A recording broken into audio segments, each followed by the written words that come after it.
software developers and prediction using psycho-psychological sensors. And we've got Manuela who's giving us the talk. Thank you very much. I am Manuela from the University of Zurich in Switzerland, and I'd like to present our paper together with Thomas Fritz, and it's about the interruptibility of software developers and its prediction using psycho-physiological sensors. Software developers often work in open office, like you can see here. This brings the advantage that it is easy to talk to coworkers to solve a problem, for example. But you can also see that there is a lot going on, which can lead to many distractions and also interruptions. Interruptions sometimes can be beneficial. For example, you can help a coworker with a problem and he can resume his task quickly. And sometimes a break is also a good idea. For example, when someone is stuck, it can help to get a new perspective. But on the other hand, many studies have shown that interruptions can bring negative effects. For example, in cases where the person being interrupted is particularly engaged in a task, he has a long time to gather his context after the interruption. Also, he has a slower overall performance and can be very frustrated. The probability of errors is also increased. We have just seen that one important factor for this negative effect is the moment of the interruption.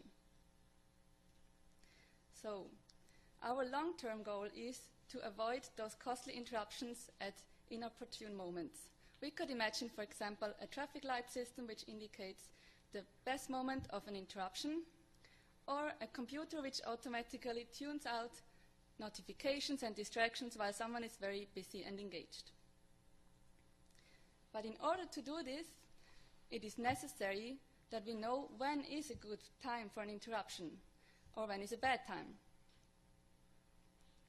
The related work in this area can be divided into basic categories. The first category looks at context-aware sensors. So they try to predict interruptibility with features like the user input on a computer or the task characteristics. So are we in the middle or are we at the end of a task? The other category looks at psycho-physiological sensors, also called biometric sensors. There have been many studies that showed that such sensor signals can be linked to various mental states, like cognitive load or stress. Also, there has been a first study looking at interruptibility in particular, and how to measure that with psycho-physiological sensors. We like to extend this research to tasks that are more realistic, like those of software developers. Therefore, we conducted a lab and a field study. In both studies, the participant worked on software development tasks. But in the lab study, they had all to solve the same 3 code change tasks, and they worked all in the same office, on the same machine, with the same setup. We also made sure that the office was quiet and there were no distractions and other interruptions. In the field study, on the other hand, we went to 4 different companies. The participants were professional software developers, and they worked as usual for 2 hours. And they worked also on their own tasks and their own setups. So we had a wide variety of tasks, like, for example, someone implemented a user interface or another wrote a test case, and a wide variety of programming languages being used. In both studies, we used 2 biometric sensors, which I will explain next. And we had triggered interruptions. Here you can see one participant of the field study. You can see he's in an office together with other coworkers. We have a tablet placed on the computer where we displayed triggered interruptions. He has 2 sensors, the neurosky mind band, which is worn on the head, and the empatica, which is worn on the wrist. Here are the 2 sensors. The mind band measures the electrical activity of the brain. The empatica has 3 sensors built in, namely an optical heart rate sensor, a temperature sensor, and also a sensor for the electrodermal activity, which indicates the sweat activity. We chose those sensors because they are little invasive and can be used while during work, and also because the features they measure have been linked to cognitive states. That might tell us also something about interruptibility. Here you can see how such an interruption that we triggered worked. So first the participant was working normally, and then there was a sound and the screen on the tablet turned white with a start button. The participant could decide for himself when he wanted to address the interruption, so we gave him the possibility to finish his current edit. This is called a negotiated interruption. Once the participant was ready, he could click on the start button and had to solve an algorithmic task. Afterwards, he had to answer 3 short questions. When he was finished, he could resume his task again. Here are the 3 questions we asked. First, we asked him how disturbing he perceived this interruption on a Likert scale from 1 to 5.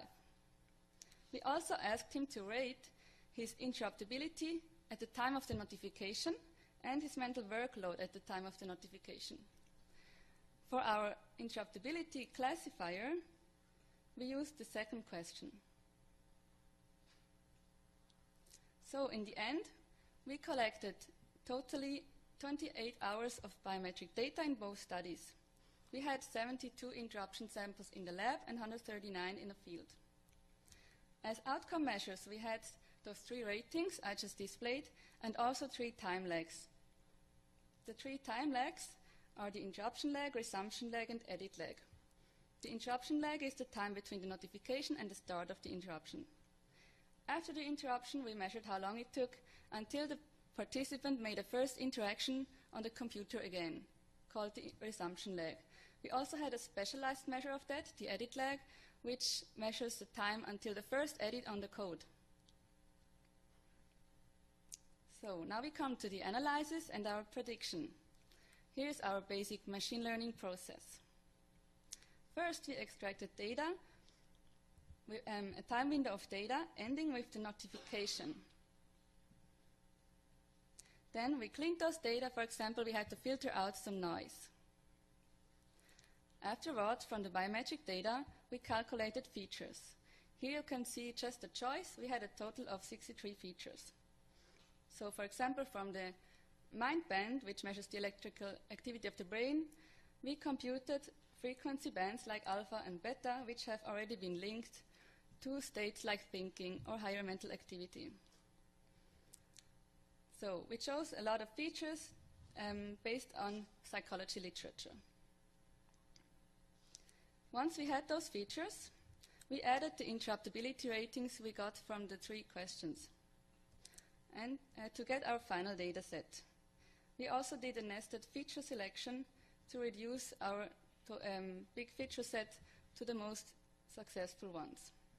Then we fed this data into a machine learning algorithm. We tried different algorithms and found that naive Bayes worked best for our situation.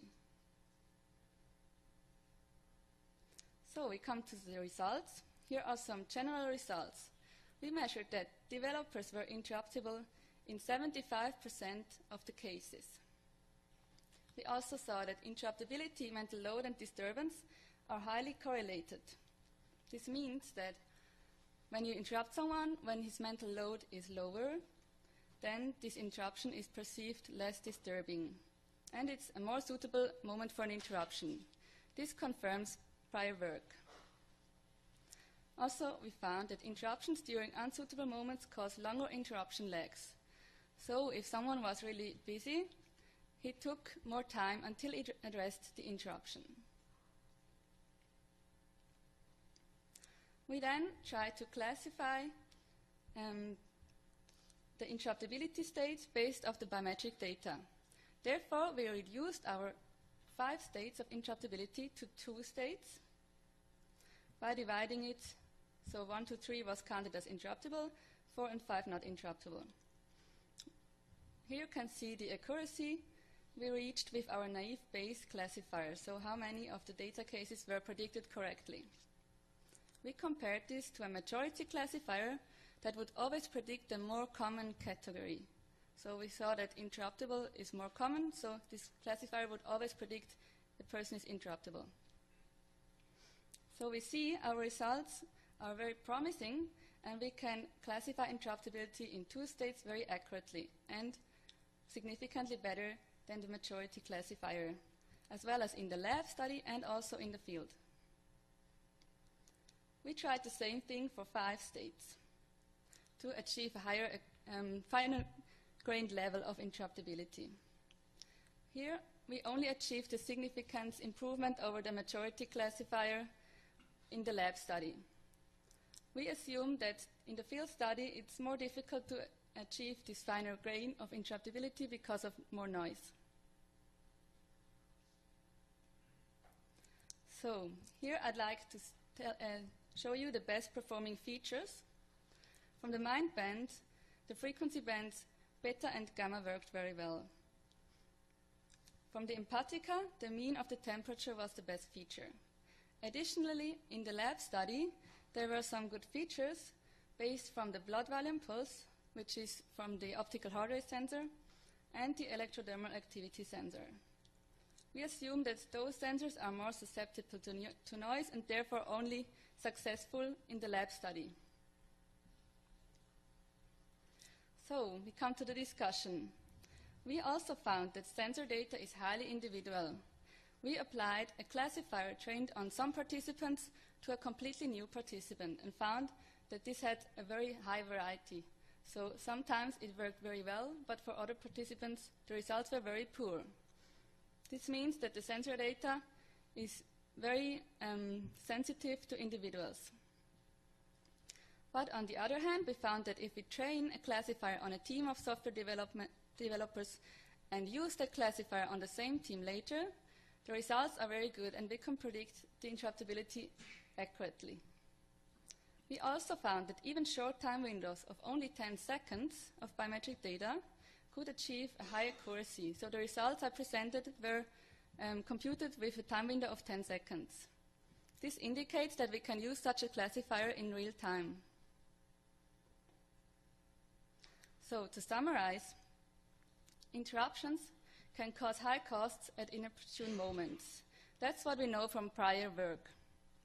We conducted a lab and a field study on realistic development tasks to predict interruptibility. Our findings show that biometric sensors can be used to accurately classify interruptibility. In the future, we would like to develop a tool that uses such a classifier to support software developers. For example, we could imagine to build such a traffic light system.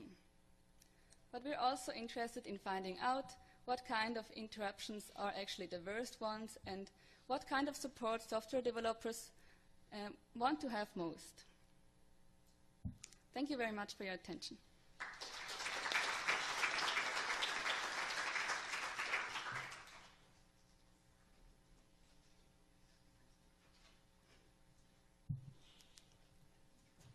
Hi, Daniel Epstein, University of Washington. Can you go back to your best features slide? Sure.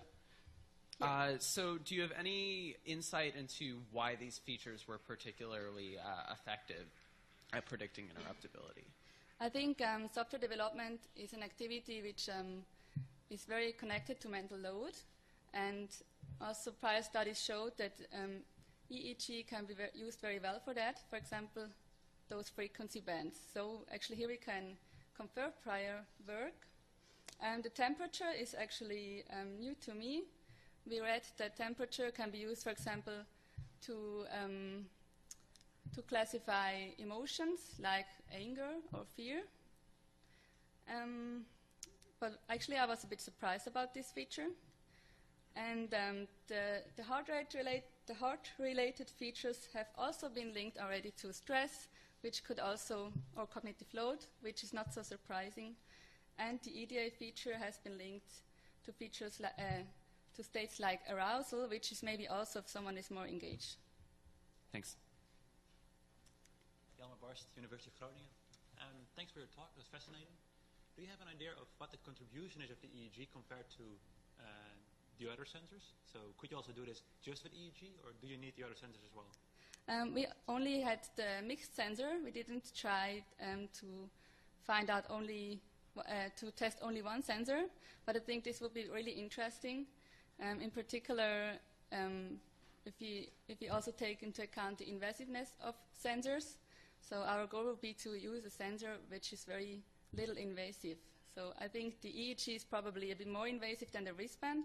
So it would be very nice if we could predict this with a sensor like only an optical heart rate sensor. Okay, thanks. Hi, Chris Jack, Queen Mary University, London. I've just noticed in the section about previous works, there was no mention of load theory of attention, Nili Levy's load theory. It seems very relevant.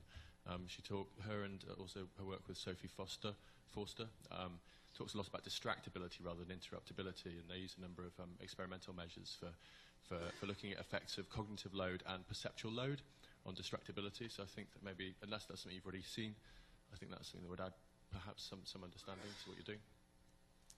I'm sorry, can you repeat the question? So it's more of a comment than a question, really, but it seems an omission from the previous work section because it's a substantial body of work on distractibility and attention under different cognitive loads, different perceptual loads, as well as the difference between semantic and semantically relevant and irrelevant distractors. Yes.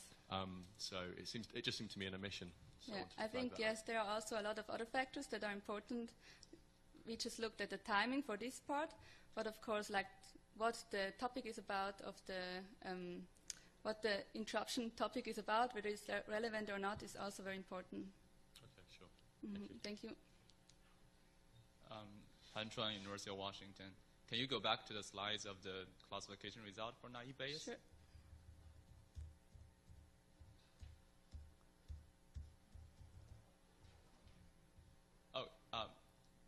Yeah, here. So I was wondering, like, how much data do you use for training and testing? You know, like, are you using cross-validation for this result, or is this like real-time, processing data of some other users? Yes, we used the 10 times 10-fold cross-validation. Okay. And so we mixed all data we got separately from the field study and the lab study. Okay.